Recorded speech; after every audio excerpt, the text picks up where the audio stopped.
that's another reason why Bitcoin is deeply spiritual, Hmm. because it came along at the precise time that humanity needed it most. Bitcoin kind of clarifies your values and Yeah. makes you realize that the life you were living before wasn't necessarily a life of your own design. All the things that you've once prioritized kind of just all start to just fade away. I'd rather just continue to stack Bitcoin and then in the future just cherish the time that I have with my family. Realizing that Bitcoin really is the only thing that matters. All this other Right. stuff we've been conditioned to want. Why do we want it? It, it, Yeah. it was all just conditioning. How Bitcoin, it's not about making money anymore. It's about making a statement. Yep. Decentralization is actually a deeply spiritual principle. It's like we're all separate nodes, but yet we're all connected as one. And it's just in line with the universal principle of like divine unity, like we're all one. And that's I a love it. problem with our world, is that we're all separate and we don't Hmm. realize how connected we are. And that's what leads to a lot of problems. Yeah. And Bitcoin kind That's, of brings people together. Bitcoin is like almost like a godsend, or it's divine. Like it Yeah. because I mean, think about people always say, what if we didn't have Bitcoin? Like what other option would we have? And it would be Yeah. very, very bleak. Like, It's something that actually is better for your soul, being a yeah, creator for the world, as opposed to just always consuming and taking from the world. stories of like they adopt the Bitcoin standard and all of a sudden they're into fitness, the eating Yeah, right, taking care of their yeah. body and spirituality. Like it's something about Bitcoin that like it just fuses all that together.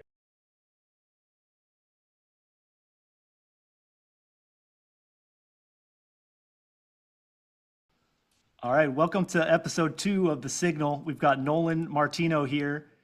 He works for Fidelity Investments and he's a full Bitcoin maxi, and he's ready to drop some signal here. So I've been going through your Substack, and you've got some deep insights on your Substack. For anyone watching this podcast, definitely go check out his stuff on Substack. He's dropping some pearls of wisdom there. One of the things that stuck out is you said the traditional roadmap is a trap.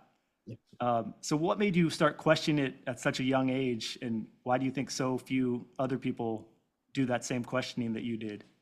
Yeah, that's a great question. And thank you for having me on the show. Super excited to be here.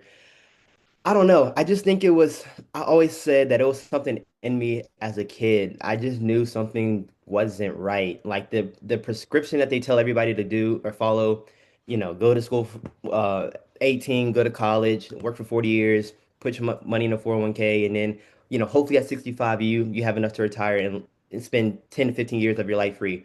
That never ever made sense to me. And I just always questioned it as a kid because I would just see society follow that script and it seemed like it never worked. So I'm like, yeah, I don't know if I want to follow that. So yeah, and then it all made sense when I found Bitcoin. I was like, okay, now I understand Uh, it. Now I get the problem. mhm. And then from there, it was pretty easy for me to get Bitcoin because of that. And then after that, I just fully transitioned to a Bitcoin standard and I haven't looked back since. Nice. And in reading through your Substack, you mentioned that before you found Bitcoin, you would look for other escape hatches, is how you described them. You described Hmm. like sports as an escape hatch, entrepreneurship, Yeah. stocks, altcoins. And then Hmm. you also talk about how in Black culture, it's often thought that you need to become an athlete or a rapper, and those are really the only two escape hatches. So what made Bitcoin finally click for you and made you realize that Bitcoin is actually the ultimate escape hatch? I think it finally clicked for me just because it was the answer to the system. It was the answer to the fiat system, the answer to just all the corruption and the money printing, the debasement of your purchasing power. It just all finally clicked. And to going back to your point of like in Black culture, sports and rap being the only way out, I mean, that's what it feels like. It feels like if you're not a superstar athlete that's going top 10 in the draft, or if you're not an A-list rapper, it's like, what else is there for me to do, right? Because we're Hmm. not taught entrepreneurship in school. We're not taught how money works. We're not taught how to run and launch a business. So you're kind of like, what do I do next? So again, finding Bitcoin for me was just like a breath of fresh air because like, okay, I can just there is a way to wealth without having to, again, be an athlete or being a rapper. I can just contribute value to the world, saving this money that no one else can print. And I know that over time, my purchasing power will grow, and that will give me more optionality and freedom to do what I want in life. And I have to be subscribed to this rat race that everyone else is on for, 65, 70 years. Yeah, no, it seems so simple once you see it, right? It's like, how did Yeah. we not see it before? And how do other people not see it? So And what's the saying? Once you see it, you can't unsee it, right? yeah, it's so simple too. And yeah, I'm thankful every day that for whatever reason I was given the ability to see it. And Yeah. I think a lot about why some people are given that ability to see it and some people aren't. Me too. Um, I think about that very often as well. Like, and I'm just so blessed, and I always thank yeah, God. Like, because it's funny now that now that we see it, it's like, how do people not see it? But when I didn't see it, you don't know, right? You yeah, just aware of what's going on around you. So for me, being able to see it so vividly, it's now about, okay, how can I help other people begin to see it vividly and help them make that transition so that they can protect themselves and their family and protect their time and energy, which is money. So exactly to your point. Yeah, it's just like we got to get other people to yeah. see it. Yeah, I had some guy describe it recently as it's almost as if you have been given this knowledge that there's going to be a meteor that's going to strike the earth. Yeah. And if you have that knowledge, you're almost obligated to tell everyone you know, all of your loved ones about this meteor so that they can Exactly. prepare. Yeah. And the dilemma that we often get stuck in is that as we're telling people about this meteor, they often don't believe us, or it's difficult to get them to believe, or they think you're crazy.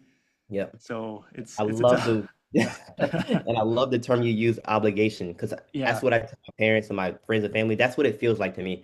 It feels like obligation, and it really feels like purpose and calling. Like you said, have been given this foresight to know this information. It is your duty to tell as many people as you can about this. And of course, it's ultimately up to them if they want to, decide whether or not to be into Bitcoin and start saving in Bitcoin. But it is at least your obligation to give the information to help as many people as possible. Because I feel like it's if you didn't do that, you would be like extremely selfish. Like, how Hmm. do you have all this information and not share with people? And that was the thing that really nudged me to get on social media and start posting about it. Because for the first, I don't know, 6 months to a year, when I was going down the Bitcoin rabbit hole, I was understanding it, I was learning it, but I wasn't posting about it. Maybe because I was still trying to understand it myself, but I didn't just feel like I didn't want to be that guy, just always posting about Bitcoin or whatever. Hmm. But something just clicked for me one day. It was like, this is a moral obligation that you have to do. If you can help even just one person, it makes all the difference in the world, and then it's worth it. And that's when I was like, you know what? I'm just gonna start posting, and I haven't looked back since. I just, again, to your point, just felt like it was a moral obligation. So I love that you said that. Yeah, that resonates deeply with me too, because yeah, when I first went down the Bitcoin rabbit hole, I was just consuming and consuming and just consuming more information. But then this seems to be a pretty common story that a lot of Bitcoiners have is at some point something just shifts in your brain where Yeah. you realize I shouldn't be just consuming. That's kind of Hmm. one of the problems of the fiat world is we just consume and you Hmm. shift. Bitcoin forces your mind to shift into this mode of being a consumer to a creator. Yeah. And Producer. it's something that actually is better for your soul, being a Yeah. creator for the world, as opposed to just always consuming and taking from the world, but Yeah. actually like putting something out into the world. It's such an incredible thing for your soul, and you're not only helping Bitcoin, but you're actually helping yourself because you're instead of just doing something for the fiat world, you're doing something with purpose and bringing helping the Bitcoin path forward, Mhm. and yeah, it changes your life, and it's a beautiful Does. thing. It really does. Yeah. And just to your point, like being a creator and a producer, I mean, the Bible says that we're made in God's image, and where if God is a creator, then we are here as creators to create on this earth. So it's only right that we produce and we create things of value to help other people. So again, it just goes right in line with the Bitcoin ethos. Yeah, and I've been having this thought recently about decentralization because I think this is a problem is that when we throw words around like decentralization, Um, Other people don't necessarily understand it, and we don't fully comprehend exactly how significant that is. Yeah. But I've been thinking a lot about like the spiritual parallels between that Bitcoin has, Hmm. and decentralization is actually a deeply spiritual principle. It's like we're all separate nodes, but yet we're all connected as one, and Mm. that's a very deep spiritual principle that Yeah. we're all one. Hmm. And yeah, it's a beautiful thing being a part of this decentralized network because we're Hmm. individuals, but we're part of that network, and it's only making it stronger. And it's just in line with the universal principle of like divine unity, like we're all one. And that's I a love it. problem with our world is that we're all separate and we don't Hmm. realize how connected we are. And that's what leads to a lot of problems. Yeah. And Bitcoin kind That's of brings people together. that's so beautiful. I've never thought Yeah. about it that way, and it makes complete sense. Yeah, we're one as humanity, we're one race, and it makes sense that Yeah. even though we're all individual people, we all collectively are one race. So that is really beautiful. I like that. Yeah, that's what really inspires me deeply about Bitcoin is those spiritual principles Me too. Me and too. about how it's part of this huge global awakening, Hmm. and it's going to be central to getting humanity back on course. And now that we have Bitcoin, so many people have hope that we can get humanity back on course. Yep. As they say, Bitcoin is hope. So Yeah, I feel like again to the spiritual point that Bitcoin is like almost like a godsend or it's divine. Like it yeah, because I mean, think about people always say, what if we didn't have Bitcoin? Like, what other option would we have? And it would be yeah, very, very bleak. Like, yeah, you know, it would, it's really just the fiat system. And outside of that, maybe gold, but they figured out a way how to corrupt gold. So it literally Bitcoin is the only way out, and just so grateful to be alive at this time as we see a new form of money emerging. And that could realign all the incentives and just, as I say, usher the world into a new global renaissance and just basically just upgrade humanity in every way possible. yeah. Yeah. And you made reference to the Bible or God earlier. Yeah. I'm curious, what is your religious background, and do you feel like there's any connection with your religious background and Bitcoin? Yes. Was raised Christian as a kid, still a Christian. Bibles every or not Bible, church every Sunday. Read the Bible throughout the week. And yeah, I just think there's a multiple parallels within the Bible and Bitcoin. I always go back to the unjust measures and weights. Like Mm, I feel like that is a direct parallel to the fiat system in Bitcoin because yeah, obviously the fiat system is very unjust parallel measures and weights, and that Bitcoin is a very just measures and weights. You know the supply, you know that one Bitcoin equals one Bitcoin. There is nobody, printing more of it. So I always look at it from that standpoint. There's multiple other standpoints that you can look at it from. But that's kind of the one I always tie down to, especially when I'm talking with people. Uh, you know, just weights and measures. yeah. Can you expand on that more? What the meaning is in terms of the Bible, in terms of just weights and measures? Yep. Again, I'm not a Bible scholar. I read, Yeah. but I'm not a Bible scholar by any means. But I interpret it as basically that, again, as we all know, one Bitcoin equals one Bitcoin. And that Bitcoin is going to be the same Bitcoin anywhere in the world that you send to anybody. Where with the fiat system, unjust weights and measures, the central bank are printing money. So it is creating an unfair system where basically the value is getting debased and cheapened and lessening of your purchasing power over time. So you're basically just not being able to retain the fruits of your labor. So you're just as we all know, you're getting debased. I don't know if that was the best way to explain it, but I think that's kind of just how I look at it. One Yeah. is a complete fair system, which is Bitcoin, and one is the other, which is and the other one is unfair, which is fiat. So yeah, that's kind of just how I look at it. This unjust weights and measures. Yeah, no, that was a great explanation. I love how you broke that down. Thank you. And in your Substack writings, you describe fiat currency as a hidden thief that steals our time and energy. And that's a common idea that all of us Bitcoiners understand. But can you unpack that idea for people who still trust the system and don't quite understand what that means? Yep. So I look at it as I reference Jack Mahler's how he says money is time and energy in an extracted form. So if someone can basically print money and you have to go to work 8 hours a day, 5 days a week and work for this money, but then someone else can create it, well then they're basically devaluing your time because you had to go work really hard for that money. They didn't have to work at all. So then if we go keep going down this chain of command, if they're being able to debase your time and your life is comprised of time, which is your scarcest asset, then they're debasing your life. That is the problem. So, and that's why people talk about this like rat race where unfortunately you see people at 65, 70, 75 years old still working and working at like, Walmart and Target is because they did not understand money and that say maybe they were saving money in their savings account or under the mattress or whatever. They're basically just getting siphoned, their purchasing power is getting siphoned off over time. And that's why they have to keep working, working, and working because everything else is getting more and more expensive, but their money isn't growing. It's actually losing value over time. So that's why it's a silent thief. And excuse me, and most people aren't aware of it, right? Most people don't know what the root cause of the problem is. People look to politicians or it's the capitalist system or it's somebody, but that's not it. We all know what the real root problem is, and it's the fiat system. And that is just stealing and siphoning off your purchasing power. And that makes you just work longer and longer and longer because you're having to keep working for this piece of paper that's being printed and it's being debased every single day.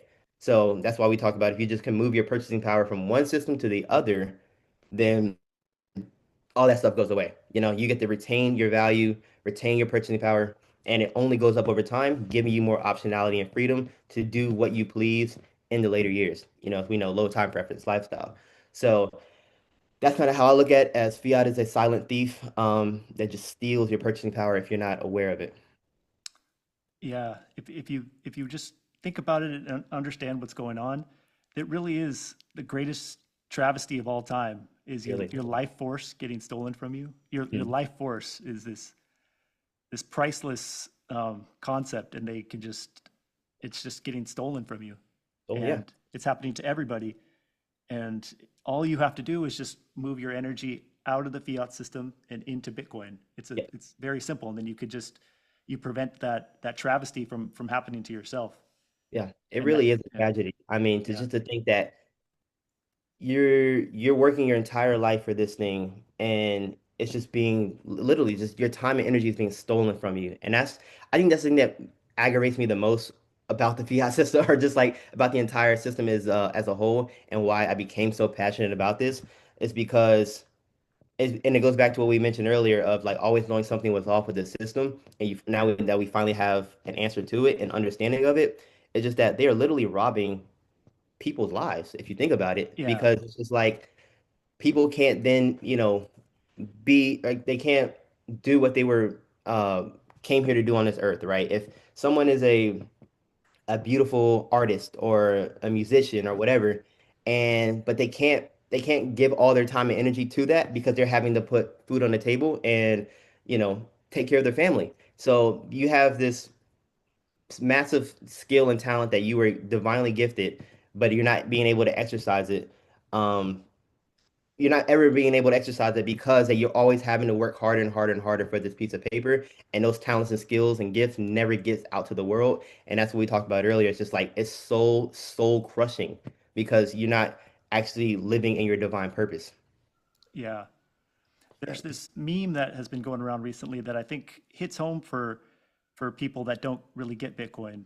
It's they give an example of someone who diligently worked for 50 years, and Mhm. they saved, and they did everything society said, and then over the last 5 years, they've printed 40% of the overall money supply Yeah. in 5 years. And so what that means is that this person who worked for 50 years and saved their money, now 20 years have gotten stolen. So it's Yeah. as if they only worked 30 years because the money supply got expanded by 40% Yeah.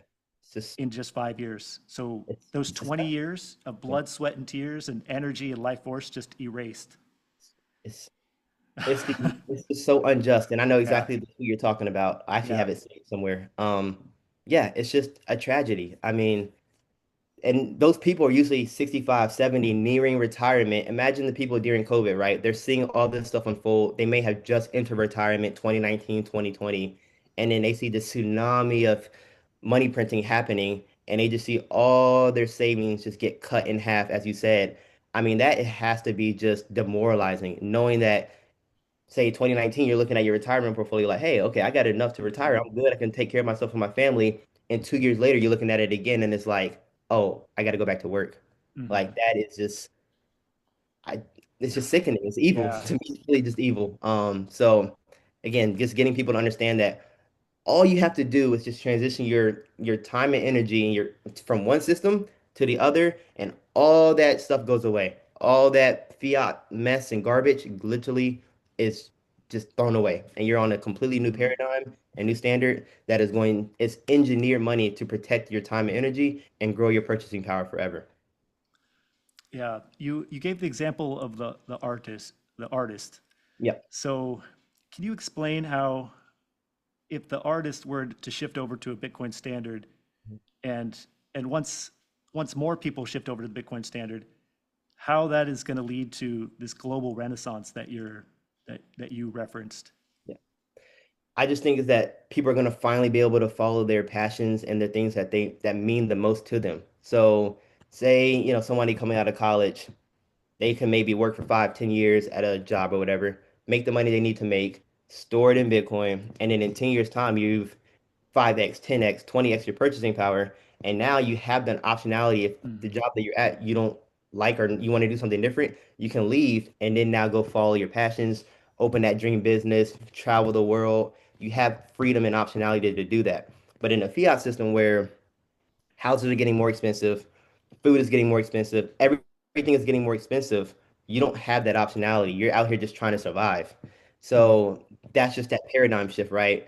Like, oh, I can just put my money in the system and it's a savings vehicle. So I know that over time I'm going to be afforded more freedom to do the things I truly care about, and I can give my energy and contribute to it to the world with my talents and skills and change the world in the way I think is best possible. That and you're not able to do that for everybody. That's what I mean by the global renaissance and ushering just a new beautiful world. I mean, I'm sure you've probably seen back in like the 1800s or yeah 1800s when we were on a sound money standard, how the beautiful buildings and architecture and mhm. the beautiful art that was created during that period, and then now we see today it's like all the buildings look the same. There is no just really beautiful art that's being made, and that's just a function of the fiat system, right? Because it's everything's getting more expensive to build, like for homes and buildings, so you don't have the time to like just really architect and construct something so beautiful that's going to be around for decades Mhm. to come. You don't have that luxury, but on a Yeah, Bitcoin standard, you will. yeah, yeah. Thank you. That's a beautiful explanation. And then also just kind of taking it a little bit further, um, right now, society overall is just not incentivized to think long term about what's good for society long term. And so we're all just so focused on the short term. Mhm. But as part of this global renaissance, humanity is going to be doing incredible things like exploring the galaxy, and humanity is capable of so much, but we're limited by this fiat system and this fiat thinking. If we can just take off that limiting factor and tap into our our infinite creativity and our infinite abundance, we're going to be traveling the galaxy, Yeah, we're going to be doing so many things that our brains can't even comprehend right now. absolutely. I mean, we'll be able to explore different planets, just tap into, like you said, things that we probably aren't even aware of at this moment, but we'll be able to have the freedom and I say the thinking power to be able to solve new problems that we aren't even aware of yet because we'll just have Yeah, more time and freedom to do so. yeah. Yeah. And in your writings, you mentioned how you went from diversification to full conviction. Yep. And so what's the psychological shift that happened that allowed you to go full conviction? And now Mhm. that you are full conviction, how has that changed the way you approach your life. Yeah, so let's go back to as I'm going down the Bitcoin rabbit hole, I'm starting to understand it. So I'm building my position, but I still have some stocks, like I still have some S&P 500 stuff, Apple, Microsoft, and I think I still have like some crypto, right? But as I'm learning more and more about it, I'm like, why do I need any of this stuff, right? Yeah. If the broken money is a problem and then we have a solution to fix the money, well, then I don't need any of these other assets, especially since they're not outperforming Bitcoin. So let me just sell all that stuff, put it into Bitcoin, and I'll be good, which I ended up doing. And how I look at, since I am on a full Bitcoin standard, or I'm almost there. I'm almost there on a fully Bitcoin standard. I I produce value in the world at my job, make money, pay off my expenses, and save in Bitcoin. And that's just kind of how I look at it. And I'm now looking at more ways to try to create value for the world, create some things that I would like to see, and then, still produce more value and then just put it in a Bitcoin. And that's kind of just how I go about it. So I'm trying to go back and think if I missed anything on my story about this stocks and crypto. Oh, for the stocks. So like people always talk about like, okay, well, what about the S&P 500? Well, this was the big thing for me. Are you familiar with the website Priced in Bitcoin 21? Yeah. Yep. Yeah. I love that So website. yeah, I do too. Yeah. So you see, the S&P going up at all-time high in dollar terms. You're like, oh yeah, like I'm at all-time highs. I'm a genius. I'm getting rich. Mhm. Price it in Bitcoin where you can't continuously add more units to the Mhm. supply and it being manipulated. S&P is down like I think almost 90% in I think over the last 5, 10 years pricing in Bitcoin. So that was the eye-opening thing for me. Like, oh, okay, like it's down, everything's down drastically priced in Bitcoin. Why am I still holding the S&P 500 or any stocks? Let me just move that over to Bitcoin and just chill out. Mhm. Yeah. Yeah. And you mentioned that this one tweet from Chris Johnson just played a huge role in shifting you into a maxi. Can you Yep. talk about that quote and how it affected you? Yeah, I got to give full shout out to Chris. He was pivotal in my orange pilling journey. Because I was following him on Twitter for a while back in like 2022, 2021, and he was in the, crypto at that time. He had his .eth in his profile, and then I know just like 2, 3 years later, he went full maxi, Bitcoin maxi, and I'm like, and at that time I still had some crypto, so I'm thinking like he's always tweeting, Bitcoin only, don't forget about the crypto and all the other altcoins. And I'm like, huh. So I was having some cognitive dissonance. To be honest, I was like, maybe he doesn't know what he's talking about. I'm gonna hold on to these altcoins. They're gonna outperform Bitcoin in the bull cycle, and I'm gonna be a genius. And as I just kept learning more and more about Bitcoin, he I can't remember the tweet he said. Oh yes, there is nothing more important than understanding money and what is going on in the world.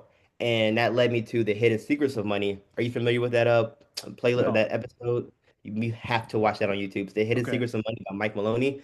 And he's a gold bug. And he talks about, and this was like 11, 12 years ago in this docu-series, and he talks about all the problems that are going on in a fiat money system. And I mean, it is literally like perfect with what is going on right now in the world. So definitely check that out. And that's what kind of led me to, going down the rabbit hole and then selling all my other crypto, selling all my other stocks, and just being like a full-on maxi. And it's really shout out to Chris because of that. I would still be maybe having some other diversification portfolios and stuff if it wasn't for him. So I definitely appreciate him. Yeah, I love following his stuff too and his podcast. He really breaks it down so well. It's just it's so obvious when you break it down the way that he does. Yeah, And to see he's someone actually do it, like selling hmm his watches, selling his cars, and just and all of it. Yeah. realizing that Bitcoin really is the only thing that matters. All this other Right. stuff we've been conditioned to want, why do we want it? Yeah. It was all just conditioning. Yeah, absolutely. And another point too, once I understood Bitcoin, and then you're asking yourself like, am I insane for going 100% all into Bitcoin? But then you ask yourself, what are my other options? That was the question that I kept asking myself. What else can I put my money into? And you quickly realize there isn't anything else to put your Yeah, money into. Why would I ever want to buy a bond? Like, especially me at my age at 24, I would never, ever, ever want to buy a bond. and I would never ever want to lend money to the US government. And what else? Stocks, I mean, as we just talked about before, they're going up in dollar terms, but we've seen now that people who have, this diversified stock portfolio and it's, at all-time highs, but they still feel like they're not richer, they're not wealthier if they were to cash that out and go into the economy and buy stuff, right? Because we know the S&P is just tracking the monetary inflation, the monetary supply. Hmm. So you're getting richer nominally, but you're not actually getting richer in purchasing power. So stocks are out. Real estate is extremely unaffordable for most everybody, and it's like, well, how can you really build wealth in that? And what is your projected returns in real estate, right? If you buy a $400,000 house and it goes to $800,000, you doubled your money. But like that's it, like Hmm. that's not the best option either. So again, it just makes sense that like Bitcoin is the best money and it has a whole lot of room to run in the future. Let me just park my money here and just chill out. Yeah. Are your peers, are they aware, and do they have a similar mindset as you, or are you rare amongst your peers in that you've been able to see this? Yeah, I think I'm still rare amongst my peers. We all know we're still extremely early, but I think it's starting to rub off on them, and they're starting to understand it. And they obviously aren't like a full maxi like me, but they're starting to build a little position and just get exposed to the asset, which is what matters. So, um, yeah, I think it's starting to come around. And of course, Bitcoin's price going up is always the best advertisement. So, one by one, I think more people are starting to come around. I had actually Mhm. somebody DM me yesterday from one of my stories saying he just bought some Bitcoin and started his position from seeing all my stories. Nice. So Oh, that's that's what, exciting. yeah, Yeah. that's what it means. That's what it Yeah. means the most to me, and that's why I do it. So one person at a time, and we'll get there, one person at a Yeah. time. Yeah. So now that you think in Bitcoin terms and not fiat terms, has that changed your future vision, like how you see your life unfolding? And hmm and if so, how was it before and how is it now? Yeah, I mean, before it was just try to figure out how to like get rich, get wealthy, right? Again, it goes back to always like thinking about being an athlete or rapper, and that was never two outcomes for me. So I was just trying to figure out like in the fiat system, what can I do to make as much money as possible? But now in the Bitcoin standard, where you're going to be taken care of in the future, it's just about figuring out what you want to do, kind of how you want to structure and cultivate your life.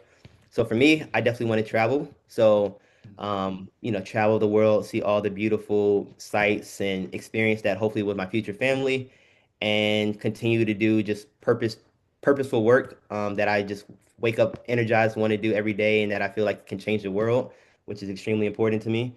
And of course, like I said earlier, have a family, have kids, and then be able to raise them, and yeah, just kind of be able to just give all my information and all my insights to them. And um, yeah, I think that's really the main 3 points: is to travel, do purposeful work, and have a family and raise beautiful kids. Yeah, it's really interesting how Bitcoin kind of clarifies your values and Yeah. makes you realize that the life you were living before wasn't necessarily a life of your own design. It was just what Yes. society wanted you to want.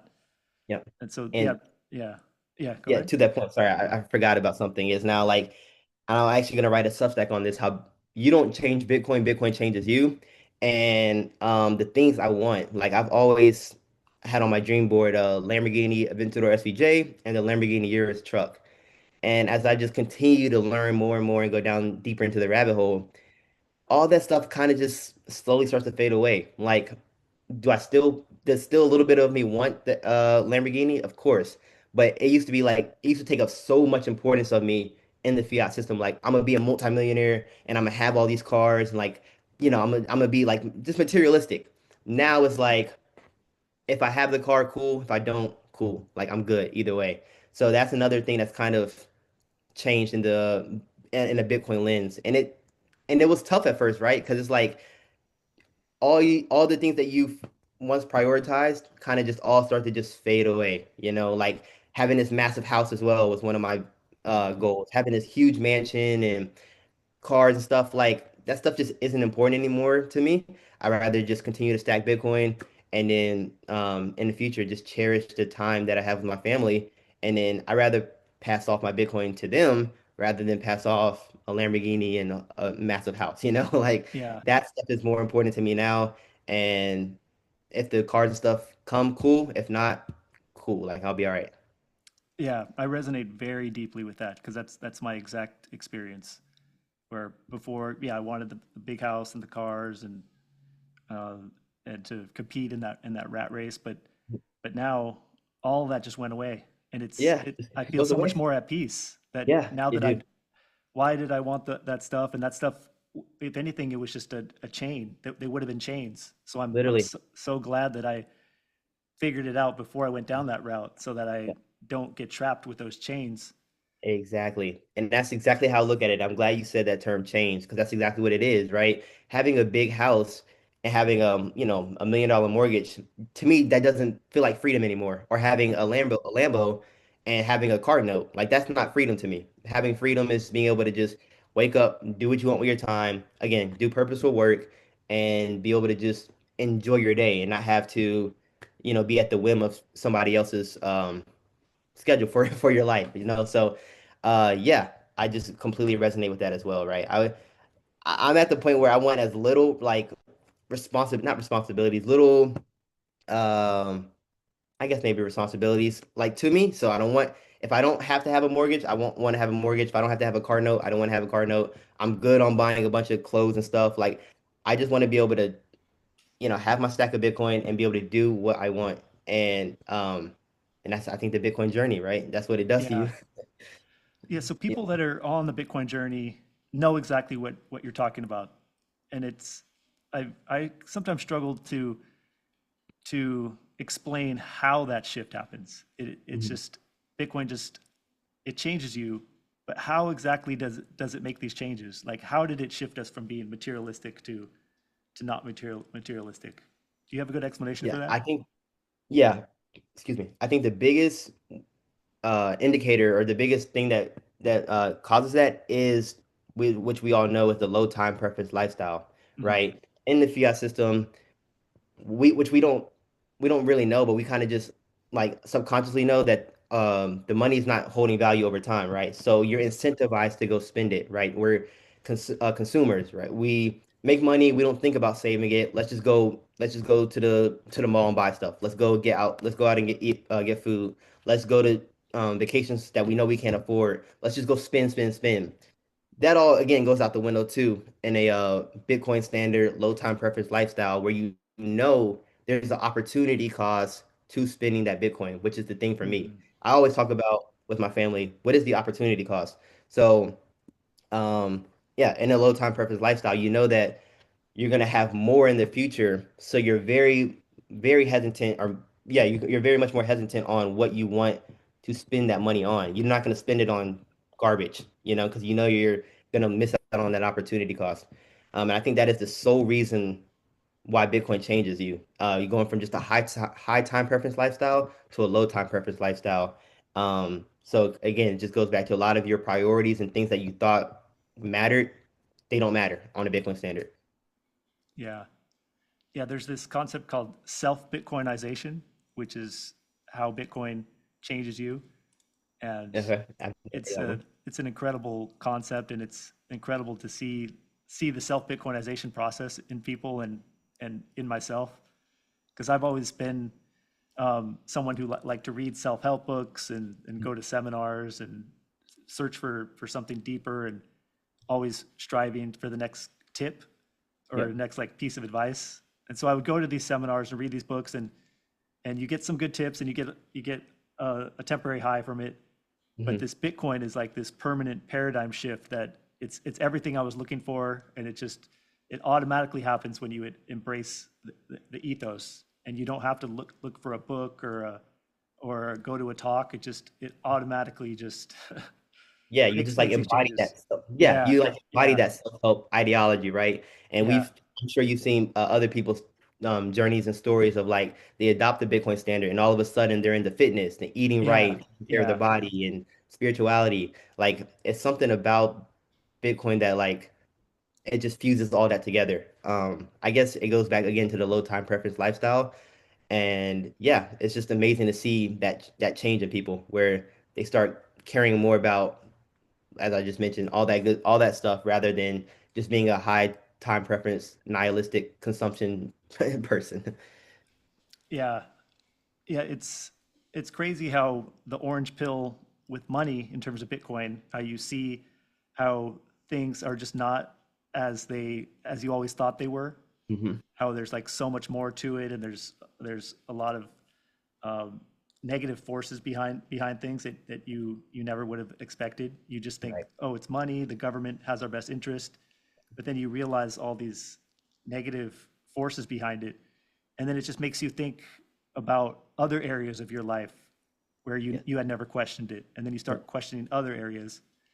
So have you had that experience too, where there are Oh, other areas that you're now questioning and peeling back the layers?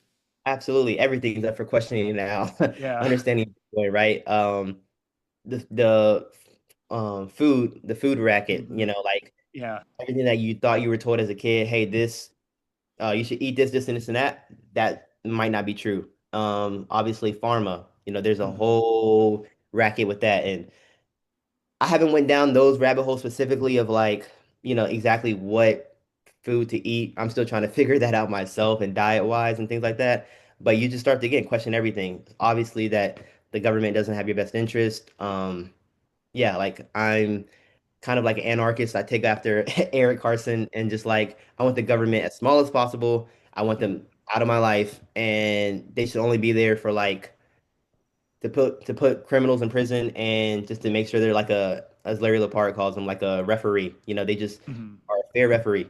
Um, so yeah, I mean, it just makes you question everything because if you're like, well, if money isn't real and it's not what I thought it was, well, then what about everything else I learned? So just it's like a never-ending rabbit hole of different things you can dive into to learn more about. Yeah. Yeah. As a doctor, Bitcoin has made me approach what I what I do for a living completely differently Hmm. because I've just been completely indoctrinated and told that this is how things work. But if you just peel it back a little bit, you realize that there's so much more to it. Yeah. And um, yeah, it's been crazy to know that what I've been doing for the last 15 years is just it's not what it appeared to be, and it's actually this completely different game. And I can only imagine as a Yeah, doctor, because you go to school for all those years learning all that yeah, information, and then you go down the Bitcoin rabbit hole, and all that stuff starts to kind of crumble. Yeah, I can't imagine yeah, how that journey was for you. I would love to hear your perspective on that sometime as well. You know. yeah. Yeah, it's been crazy. I'm still trying to sort it all out, and Yeah. it's this whole deep rabbit hole that I'm going through. And my goal is to go through this rabbit hole and then um, use that information to teach other Bitcoiners and other people in the same way that we've been orange pilled about money. My goal is to orange pill people about health. Love it. I love it. Yeah, Yeah, and as we know, they go hand in hand, right? yeah, So that's awesome. yeah. That's awesome. And just getting back to your Substack, you talk about going all in on Cardano, Yeah. and so so now you realize that that's not the right way to go. But how would you describe to people the difference between Bitcoin and altcoins? And what was it that made you finally realize the difference Yeah. between altcoins and Bitcoin? Yeah, in that Substack, I said I don't even remember how I found Cardano, like or why I decided to go all in on Cardano. I can't even really remember. I just knew I think it was like one of the top 10 cryptos, and I was under the impression at that time that like as some of the altcoin traders to this day still say, oh yeah, Bitcoin's gonna run first, but then the altcoins are gonna run harder and outperform Bitcoin. And I guess I was under that impression. So um the difference between Bitcoin and altcoins are, as we know, Bitcoin has no CEO, no founder team, no pre-mine, no, um, it's just not centralized. Where altcoins, that is the complete antithesis. They are centralized. They have a pre-mine. They're highly controllable, and we know with like Ethereum and stuff, they've had different forks and things like that where the Ethereum Foundation, I think in 2016 or 17, had like a hack and they basically like rolled back the Mhm. blockchain to like, what I'm saying, circumvent the hack. So none of that stuff can happen in Bitcoin because there is no one person to go to. Whereas Ethereum has that person to go to with Vitalik. Cardano has that person with Charles Hoskinson, and XRP has that with Brad Garlinghouse and Ripple Team. So, and then you understand too, which is important for me, is that none of these things can be money if there is a CEO, if there is a founding team, if there is a pre-mine, right? None of that can that automatically discounts them as money because they have those things. So then that made sense for me. Oh, Bitcoin has none of those things, then Bitcoin has a fair shot to be money. Just as of course, like as we call it, a digital commodity, as gold served as money, in the past. So Hmm. I think that was a really like the leading indicator for me is that it just again altcoins have all the CEO, the founding team, centralization, pre-mine, and Bitcoin was the complete antithesis of that. And it was pretty simple for me to go all in on Bitcoin after that. Once I made Yeah. that clear distinction. And you mentioned in your writing about how Bitcoin, it's not about making money anymore. It's about making a statement. Yep. So what is the statement that you make when you opt into Bitcoin? Yep. It goes back to just what we discussed earlier, just that it's like you're giving the middle finger to the fiat system. Yeah. Really, it's just like you can't debase me, you can't steal my time and energy, and you can't siphon off my time and energy to go bomb kids in the Middle East. Like that is not allowed anymore on my dime, and I'm just gonna move my energy into Bitcoin, and that's it. Like all that goes away. So I always just look at it just from that standpoint. It's a middle finger to the fiat system, and you're not complicit in allowing them to just siphon off your time and energy to do things that would be this just like we're disgusted at, bomb or war bombs and just uh drugs and everything like that. It's just again, we're just like revolting against all of that, being on the Bitcoin standard. Yeah. It's crazy how before Bitcoin, we didn't have that option at all to opt out. We Yeah. we had to be a part of that system. But now we actually have an option, and Yeah. it's such a beautiful thing. It really is. And again, it goes back to what we were talking about earlier of imagine if there wasn't Bitcoin. Imagine if we had to try to find another out. What would be the other out? Like, I guess the second best would be gold, maybe. But, obviously gold isn't portable. Gold isn't, you can't send it across the internet. Obviously gold has its own flaws. Its supply increases. So, yeah, I don't know what we would be doing without Bitcoin. So yes, we all say thank God for Bitcoin. Yeah, I think about that a lot, and that's another reason why Bitcoin is deeply spiritual, hmm because it came along at the precise time that humanity needed it most. I If we think about didn't that have it, often yeah, too. Like, yeah, I'm sorry to cut yeah, you off. I yeah, literally yeah, think about that often all the time. Like, and that's why I think I said earlier that it was almost kind of like a godsend because, like, I think Larry Lepard has mentioned it before. Like, it seems like everything lined up at the perfect time for Bitcoin to be created. Like Bitcoin couldn't have worked without the internet. So we've had mhm, the internet, and that just continually evolving through the 90s to the early thousands. And then boom, Bitcoin arrived on the scene. And it was like perfect timing, post '08, the great financial crisis, everything is just in like messed up and ruined. People are starting to finally see how corrupt the bankers and that whole system is. And then a year after, you have Bitcoin. Like it is just almost divine, like it's just like, wow, thank you for this gift that we can now build upon. And so yeah, it really is like a gift from God. That's yeah. how I look at it. Mhm. And how long do you think it'll take for this vision of the global renaissance to start for us to start seeing that?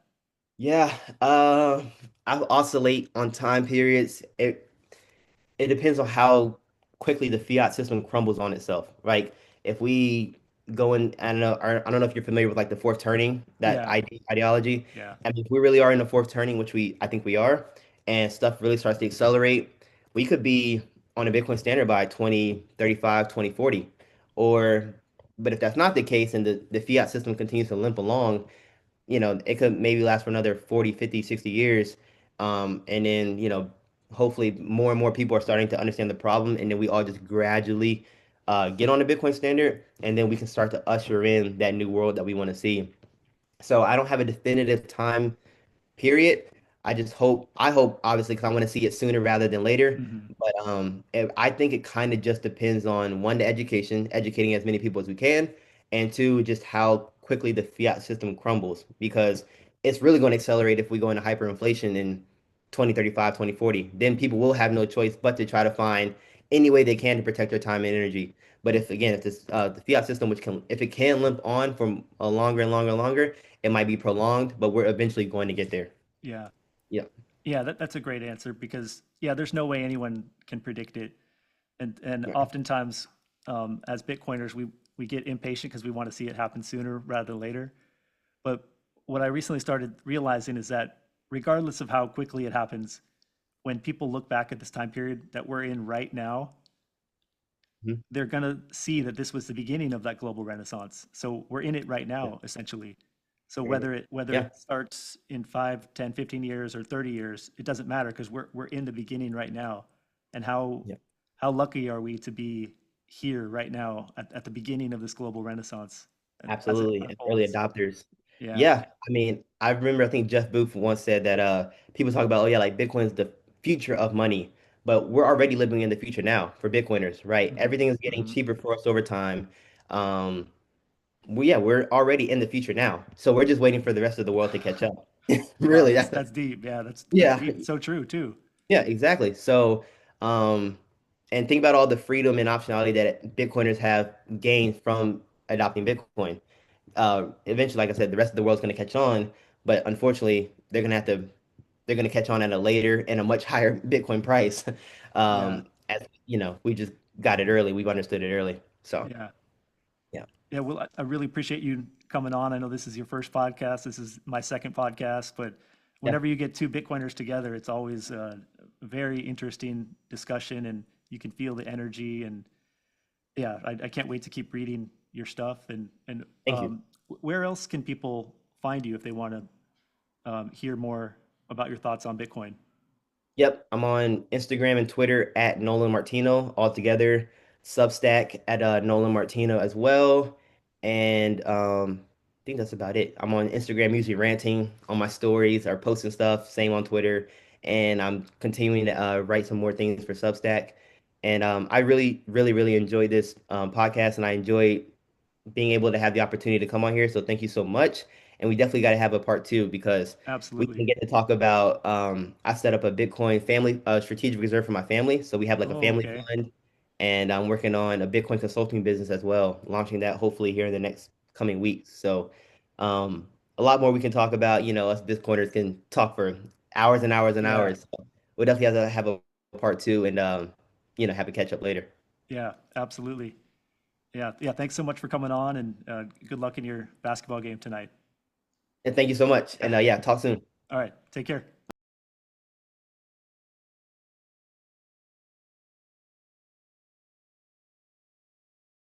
I hope that you enjoyed this episode of The Signal. In a world drowning in noise, signal is everything. Most people are overwhelmed, distracted, and deceived, not because they lack intelligence, but because they've lost the ability to discern what truly matters. But signal cuts through the noise. And Bitcoin is pure signal. It doesn't promise, it doesn't lie, it doesn't bend to opinion or propaganda. It just is. And as the world descends into even more chaos, distraction, and distortion, your ability to identify signal, to recognize what's real, true, and timeless will be one of your greatest assets. So stay sharp, stay sovereign, stay tuned, because here on the Signal, we don't follow trends, we follow truth. I'm Dr. Satoshi, and in a world of noise, we are the signal.